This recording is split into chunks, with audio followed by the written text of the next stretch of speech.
Hello, Culture Matters podcast. Before I introduce a topic, here's a quote just for this episode. Life is not a problem to be solved, but a reality to be experienced. Soren Kierkegaard. Today's culture content topic is why your company's fun culture is a productivity killer. Why your company's fun culture is a productivity killer. Immediately, you hear that statement. How could a fun culture be a productivity killer? I think something that we could derive wisdom from would be the order of things. What do we mean by fun?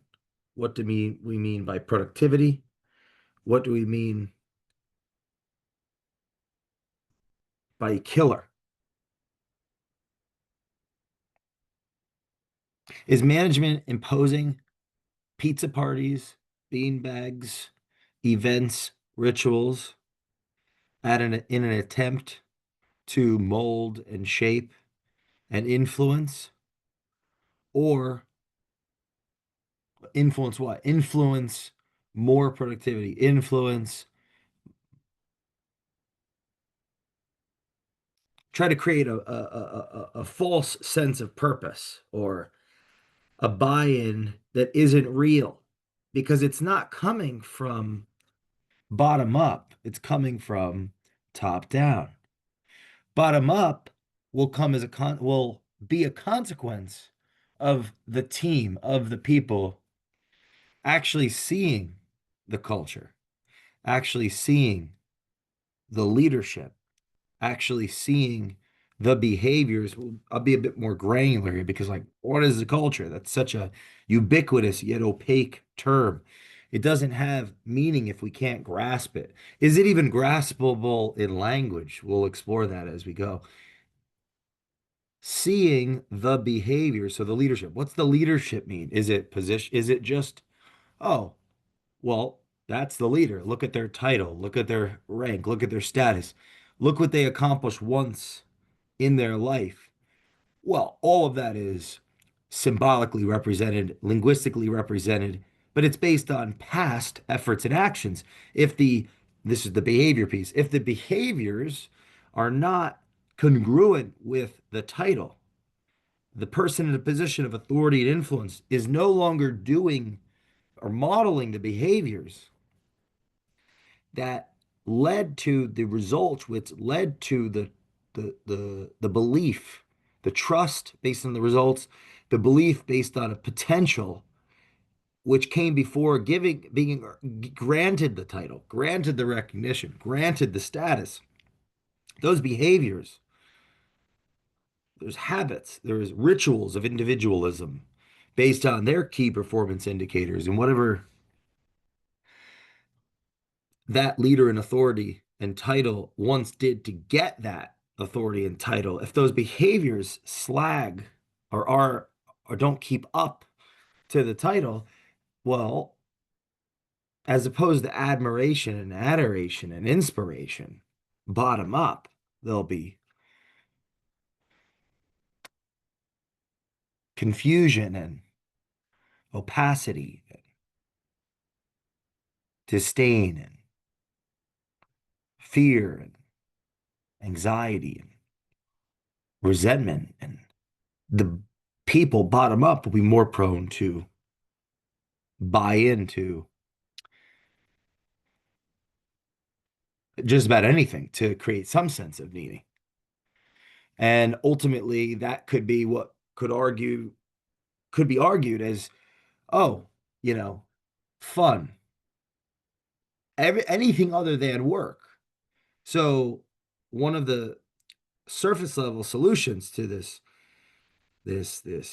confusion, this angst, this opacity, this abdication of responsibility could be top down management thinking, how do we get people more engaged? Let's do things that are fun. Let's throw a party.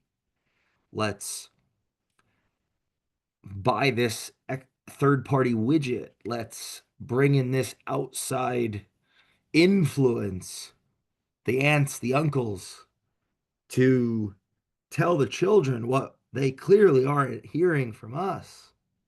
But what the children actually desire is something that's ineffable to them. And it's stewardship. It's the spirit. It's the modeling below their awareness. It's the see, the law of the picture.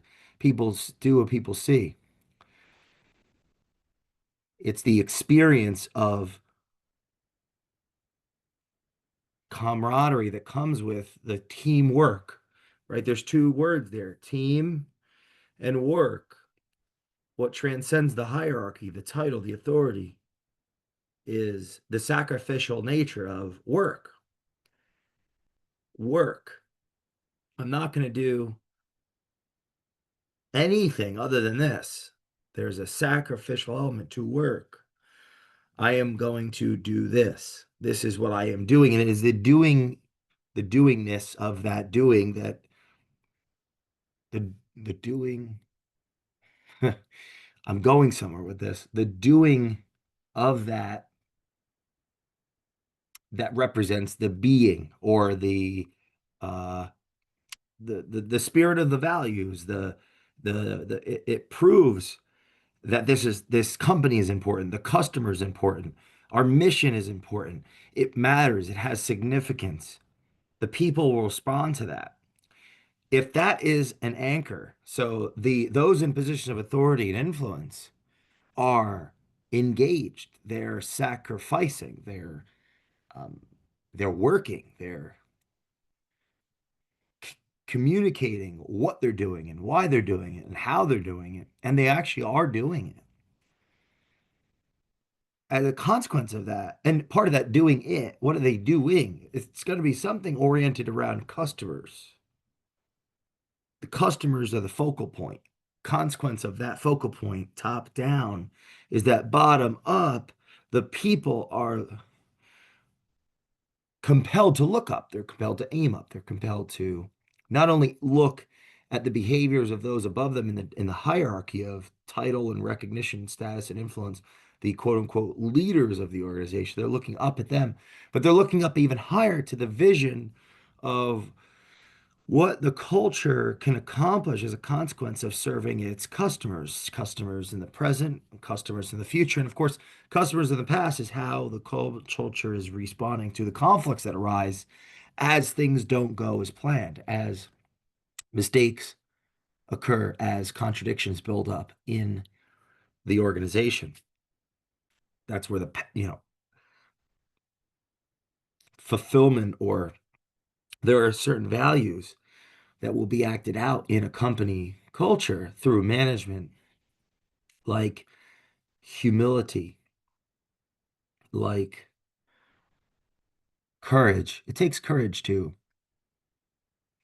own the responsibility of the failings of the organization and one's in a position of authority and influence because there's a chance that, well, if they're responsible, those like the leadership are responsible, ultimately they could be replaced. It goes beyond what they can control in their reason, in their ability to respond, in their position, and they can be fired as well, voted out by the board, penalized by the shareholders, the stakeholders, and there's a vulnerability that is truly existent in leadership at the top of the hierarchy as a consequence of the very fact of competition and that's a part of a free economy is that the people that appear to be in control are absolutely not in control of everything. They are able to decide upon others' fate, and they have the ability to respond to greater, let's say, different and greater levers of power, levers of influence, levers of authority. But with that comes an equal vulnerability to outside forces like competition, like governance, regulation, and so much more. And huh, if the whole thing with fun, why are companies fun culture is a productivity killer? This is a conversation about order. In what order? Fun will happen this is where I was going earlier, as a consequence of work. So that's work, the sacrifice that comes with being oriented on the other, in this case, the customer. When that's modeled top down, the bottom looks up and has admiration and adoration and respect for those in higher authority. And they're more likely to model that behavior. Of course, they have to know what to do. They will be more inclined to be open and understanding of the why. The how always changes as the organization grows. The organization will outgrow everyone as it grows. This is where continued education comes in. And of course, there inevitably be conflicts interpersonally and externally in the organization because there's a foray of reasons why people might stop learning and potentially hit limits to their capacity to learn or their capacity to grow within an organization or their actual desire, which there's a whole other element of how people's actual lives impact their ability to work or sacrifice and produce value for shareholders, for the organization in turn shareholders. There's tension that is going to be, a natural consequence of life. And this sort of the management who's higher up in the organization, with that comes greater responsibility, ability to respond to everything, because ultimately they're responsible for the success or the failure of the organization. They will be replaced. If they don't replace those below them that are either uninterested or incapable, then they will be replaced. And one of the interesting things about the fun culture is, as opposed to just replacing that those in management perceive as inept or incapable, which would take conversation, which would take paying attention, which would take due diligence and competence and knowledge and awareness and all of these things, which would challenge values, courage, and humility, and vision, and compassion, and empathy, and reason, and it, curiosity, and actually prove in its interaction the capability and the capacity of management, as opposed to embracing those conflicts. It could be much easier to just attempt to mold and shape and manipulate through fun. Fun. Instead of us having the tough conversations, let's do things for the people. Let's do things for them. Let's buy their love. Let's buy their attention and intention with all they actually desire is a present parent. Let's buy their love versus be present and model the values. So the order matters. If there is that sacrificial element top down, the bottom will move accordingly, will be urged up. And with the respect of the management and the respect of the institution, the belief in the ideal, there will be sacrifice, there will be suffering, but there will be meaning, and there'll be trust. If there's trust for the institution, there's trust for the the management, or there's belief in the institution, trust for the management, trust in the institution, the people will be more likely to build actual relationships with their coworkers. And in that, they will want to do things with them that perform rituals that we take for granted on a daily basis, like eating and congregating. So there's this whole movement or idea concept around time killing in business, the biggest time killers, how time, wasting time at work, is the biggest killer of business. And that's not fully true because if you take out the congregating, if you take out the personal stuff, too much too far can actually undermine the goodwill that's developed, the mutual trust and respect, the interpersonal relationships that are necessary for things to happen very quickly, for sacrifice to happen, for meaning to occur in the organization. So you don't want to get rid of that. You want to actually have it.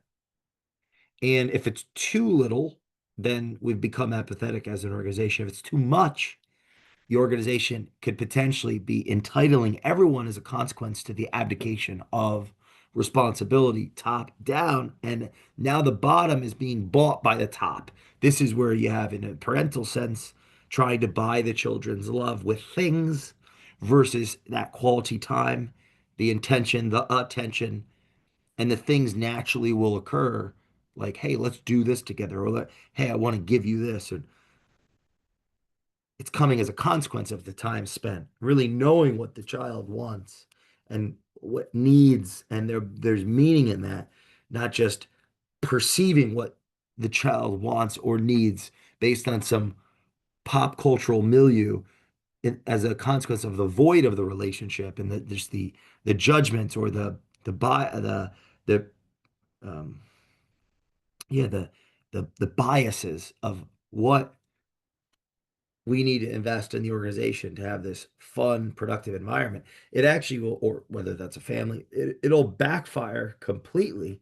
And that's where fun would kill productivity, is when it's not real. It doesn't happen naturally or organically as a consequence of the modeling of the behaviors that align with the belief structure of the organization, but some type of false effort to persuade people to care in the absence of those attempting to invest in that persuasion not caring at all themselves. Why is your company culture a productivity killer? The questions we must firstly ask are, what is culture? What do we mean by fun? How do we define productivity? In what terms are we describing kill? How is company culture different, the same, or obtuse to culture in general? Firstly, culture is an ecosystem of shared belief.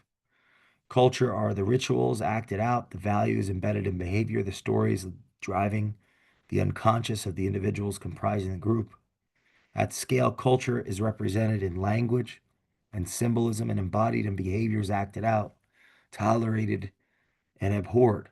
Culture is what actually happens, how people behave within a community, and in the case of a company, what actually goes on from a human to human, employee to customer, employer to customer, and company to employee standpoint. Culture matters because how people behave in an organization aligns or misaligns with the necessary behaviors to create, cultivate, and add value to customers, to live up to the expectations of the sales, the marketing, the brand, and the relationship between employee and organization, or customer and brand. Secondly, what do we mean by fun? Do we mean time off and enjoyment between employees and their peers within an organization? Do we mean the atmosphere of the company during working hours? Or are we speaking to some other example of fun not as clear or more esoteric or amorphous? How do we define fun? Who gets to decide what fun means? What does it look like when work is not fun? If and is fun a misunderstanding? It reminds me of what I'm reading here. me thinking through this topic prior to this extemporaneous ex- exploration. I was writing some thought, some unedited. Maybe there's a new. I am, in a sense, attempting to vlog another book or a couple books. So I'm still like thinking through it. And as it's been said by Peterson, I just read this too in McGilchrist literature. Writing is thinking, trying to flush this thought out. But I just thought of the Kierkegaard quote: "What if everything in life was a misunderstanding and laughter were really tears?" So what do we mean by fun, right? Is fun a misunderstanding? Anyway, is fun the cause or the effect? I was speaking to that. This whole podcast has been about fun being naturally occurring or organically occurring. It's an outcome. But I guess there's multiple levels of fun. Like everything I said earlier about engaged management, modeling the behaviors that the people need to model to be successful. If there's vulnerability, if there's engagement and invention and passion, there will be respect and trust and vulnerability, and relationships will form, and micro cultures will form, subcultures will of that people will have fun together. They'll work and it'll be fun. Additionally, right, in the sense of McGilchrist, it's not it's an either or a both and or either or, but a both and either or. Additionally, if the organization is intentional, there's plenty that can be invested in increasing the likelihood that people will exchange values and create value. People get together, they talk about, they have memory, well, they form memories. Much of our identity is actually memories. People form relationships. They're spending in-person quality time. So that's where the rituals come in. And with those rituals, that's a time to tell the story, to paint the vision, to guide the ship. Those once in a generation leaders, they tend to do that naturally without even thinking. They tell people why we're here, where we're going, and they create environment where the how can be figured out together. So the cause and effect, fun is going to happen as a consequence, but at the same time, I guess I'm attempting to take the thought deeper, not necessarily refute everything I just said, but add to everything I just said, that it's both. It'll happen organically as a consequence of engagement, and an engaged management will be more intentional of how to create mediums of exchange that lead to fun, which increases productivity. So it's a productivity killer in the absence of everything that I just said. And when it's when things are being done to compensate for a lack of engaged, responsible management, then it's just fake and distracting, and that can won't show up on the balance sheet for a long time potentially, right? Nothing's wrong, and then everything's wrong all at once. Instead of having conversation, it's like example, a marriage that is failing. Neither parties are talking about it, but they're just going on. They're doing activities of distraction where there's not communication around the actual the meaningful things that have to be worked on to make the partnership stronger. It's just going and doing and experiencing things to avoid the conversations. Whereas if the harder, tougher, value creating conversations were had first, and then the experiences were done together, there'd be a closeness and a oneness as a consequence of that proper order versus in the wrong order. It's like a manipulation versus a meaning. manipulation or distortion versus a, a courage, a faith, a discovery, an unveiling of the truth. I'm not going to finish all this. This is a quite long elaboration, a thought here, but what if fun was an outcome of safety, trust, and respect, of responsibility versus an abdication of responsibility? We want to be clear about fun. And how about productivity? What is productivity? Productivity infers production or an outcome, a result, an expansion of energy. If productivity expresses production, we must ask ourselves what variables are at the root of productivity. To be productive is to be a cause. One's actions result in an effect or a product or the fulfillment of a service. Producing is to sacrifice time and energy and filter these two variables through a competent lens. The outcome of a goal, a sacrifice, and knowledge being used is product is this is it's good that I don't know how to, well, is it that I don't know how to read or my writing is so unclear? It's a bit of both. uh, oh, the outcome of a goal, a sacrifice, and knowledge being used is, I didn't write this clearly, but is represented, it represents or is representing of productivity. Right? The product is an outcome of the ivity, the productivity. Well, something about this ivity piece. There's an interaction, and there's an iteration of interactions. It's an iterated interaction or series of interactions that have to do with not doing other things and doing the thing at hand. A product or service created and fulfilled productivity is a relationship with intellectual property, will, transfer of energy, intention, and ultimately a greater investment of mental forces and an outcome that the time invested in the compensation and overall oh, my alarm is going off. I have to record a podcast. Maybe this will be part one. I'm going to come back. So the topic was how fun is the topic, why your company's fun culture is a productivity killer. Part one. Share this with a friend. Leave us a review on the Culture Runners podcast and go listen to part two of why your company's fun culture is a productivity killer.